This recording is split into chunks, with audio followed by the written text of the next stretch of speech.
Greeting seekers after enlightenment. This is Cerberus, and it is time for the daily briefing.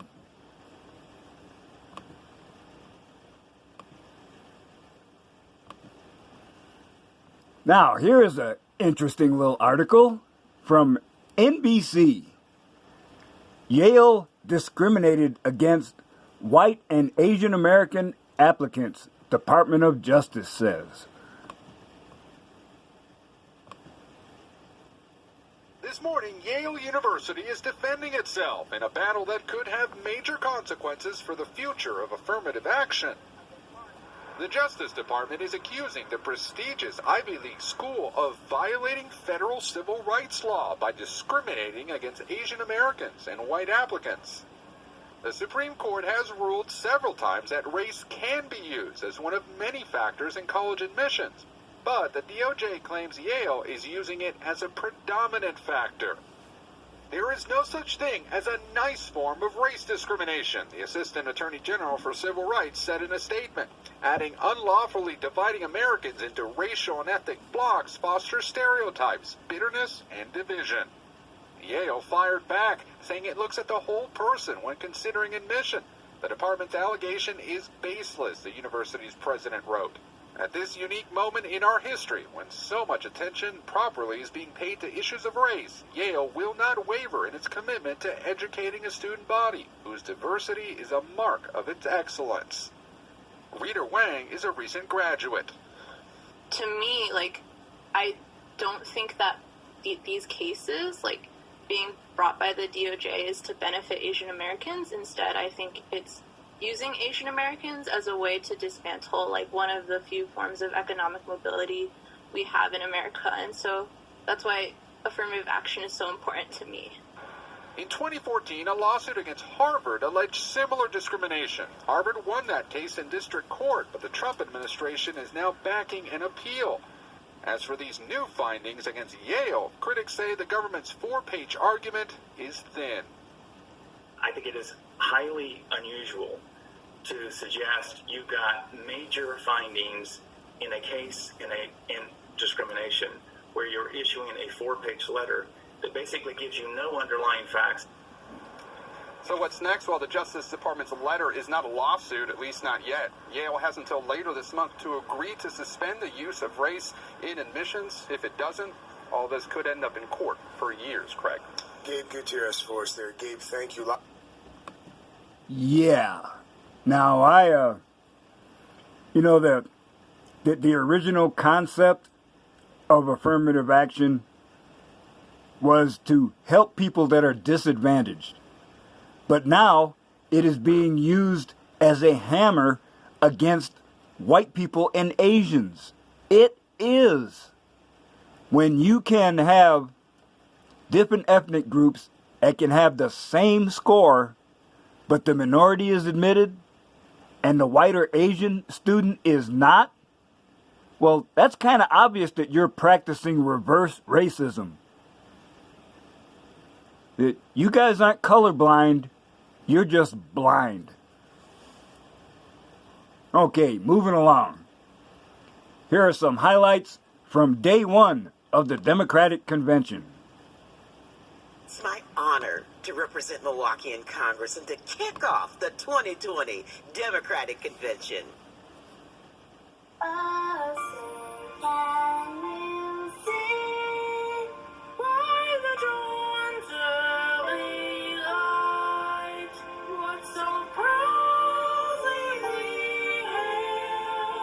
A virus attacks when the body is weak and when it cannot defend itself. Over these past few years, America's body politic has been weakened.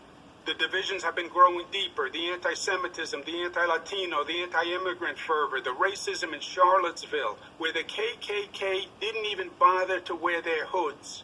Today, we trail the world in defeating COVID. We have over 5 million cases. Americans learned a critical lesson: how vulnerable we are when we are divided, and how many lives can be lost when our government is incompetent. Americans' eyes have been opened, and we have seen in this crisis the truth that government matters and leadership matters, and it determines whether we thrive and grow or whether we live or die. Hello, America. I'm Governor Gretchen Whitmer, or as Donald Trump calls me, that woman from Michigan. Democracy is a team sport, especially now. Over the past few months, we've learned what's essential, rising to the challenge, not denying it. We've learned who is essential too, not just the wealthiest among us, not a president who fights his fellow Americans. Our campaign ended several months ago, but our movement continues and is getting stronger every day. Many of the ideas we fought for that just a few years ago were considered radical are now mainstream. But let us be clear, if Donald Trump is reelected, all the progress we have made will be in jeopardy. During this president's term, the unthinkable has become normal. He has tried to prevent people from voting, undermined the U.S. Postal Service, deployed the military and federal agents against peaceful protesters, threatened to delay the election, and suggested that he will not leave office if he loses. This is not normal, and we must never treat it like it is. His actions fanned this pandemic, resulting in over 170,000 deaths and a nation still unprepared to protect its people. Together, we must build a nation that is more equitable, more compassionate, and more inclusive. As George Floyd, Breonna Taylor, and a never-ending list of innocent people of color continue to be murdered, stating the simple fact that a Black Life Matters is still met with derision from the nation's highest office. Because whenever we look to this White House for some leadership or consolation or any semblance of steadiness, what we get instead is chaos, division, and a total and utter lack of empathy. Over the past 4 years, a lot of people have asked me, when others are going so low, does going high still really work? My answer, going high is the only thing that works. Because when we go low, when we use those same tactics of degrading and dehumanizing others, we just become part of the ugly noise that's drowning out everything else. So let me be as honest and clear as I possibly can. Donald Trump is the wrong president for our country. He has had more than enough time to prove that he can do the job, but he is clearly in over his head. He cannot meet this moment. He simply cannot be who we need him to be for us. It is what it is. Now, I understand that my message won't be heard by some people. We live in a nation that is deeply divided, and I am a Black woman speaking at the Democratic Convention. But enough of you know me by now. You know that I tell you exactly what I'm feeling. You know I hate politics. But you also know that I care about this nation. You know how much I care about all of our children. If you think things cannot possibly get worse, trust me, they can and they will if we don't make a change in this election. If we have any hope of ending this chaos, we have got to vote for Joe Biden like our lives depend on it. Okay. Now, I'm not gonna really rag on them because this is preaching to the choir. You want to inspire your base of voters to go out and vote for your candidate. Okay, there's nothing wrong with that. But I seriously suggest to you watchers that you listen carefully to the rhetoric and you see how there is never from the Democrats any talk of bipartisanship and cooperation with Republicans. That all we hear is orange man bad. That's all I got to say about that. And the new law requires students to complete ethnic studies to graduate from California State University. Let's see. And there is no video, so I will just have to gab at you. California Governor Gavin Newsom on Monday signed a bill into law that requires students at the California State University system, the nation's largest four-year public university system, to complete an ethnic studies course in order to graduate.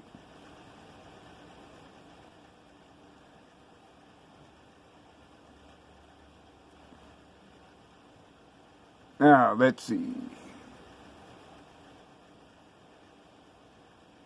Provide and starting later, be required to complete one 3-unit course in ethnic studies, focusing on Native Americans, African Americans, Asian Americans, Latina and Latino Americans. Now, why did they make a point of putting in the male and female pronouns there?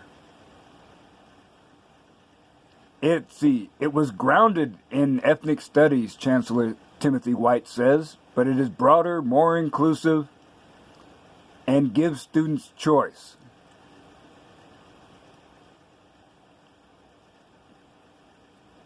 And the system-wide academic senate for the CSU warned that legislature getting involved in setting degree requirements could ultimately mean that the government's agenda supersedes faculty expertise as the basis for curricular decisions. Well, no kidding. And I say, if you want to offer ethnic studies, well, I got no problem with that. But when you demand that students or workers undergo diversity training, and then you give the attitude that, if you don't do this, you're not qualified to graduate. You could be pulling solid A's in all your courses, but unless you submit to this re-education, we're going to just take your money and kick you to the curb. Get the F out of here with that bull. I mean, now I'm not trying to pick on any ethnic group, but if you are studying engineering, is it really necessary for you to take a course in ethnic diversity? It is, if the aim is indoctrination. That's all I got to say about that. Well, that's it for today's briefing. So, until tomorrow, this is Cerberus saying, when one teaches, to learn.